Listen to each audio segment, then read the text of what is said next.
Și pornim în cursă. Capitanul la îmbarcare și Grande. Și am pornit în această ceață ca băieții. Ne grăbim să prindem telescaunul.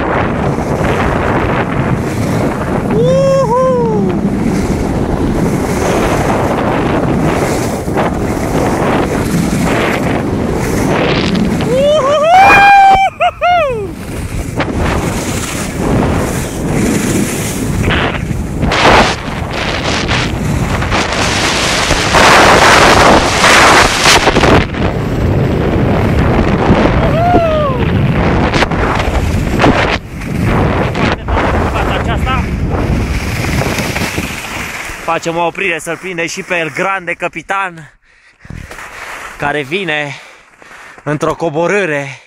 Și El Grande Capitanos. Si, dai, capitane, dai! Echipajul pleacă în coborâre.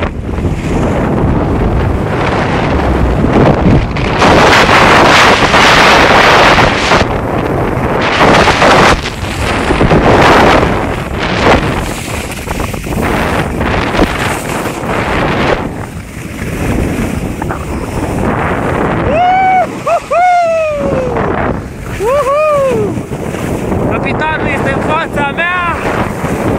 Îi dă, capitanul!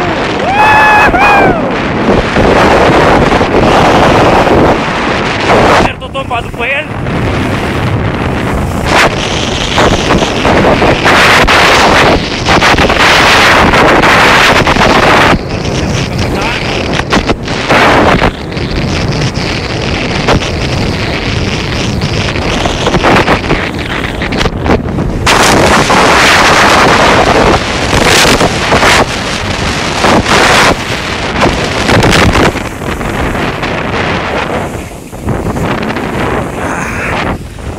Foarte tare tura asta.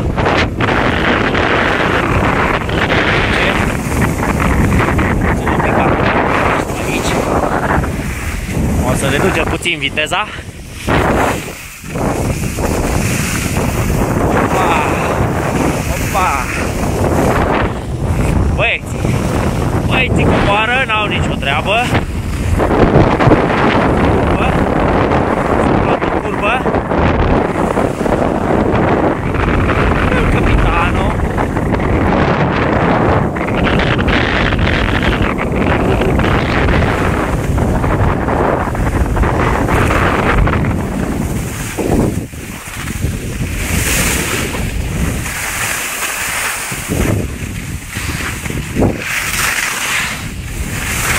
Și capitanul a dat o mică căzătură.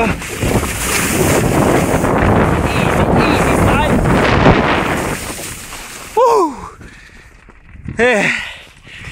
Suntem aproape de final.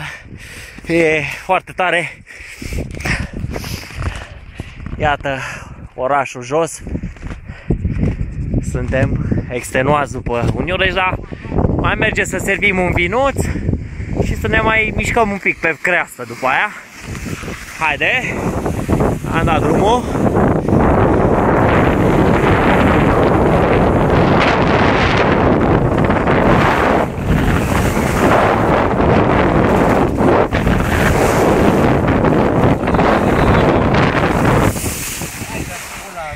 Te-a lovit?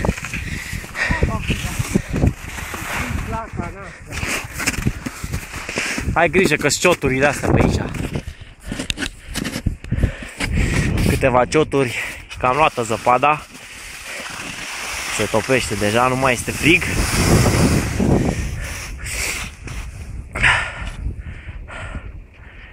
Hai încet.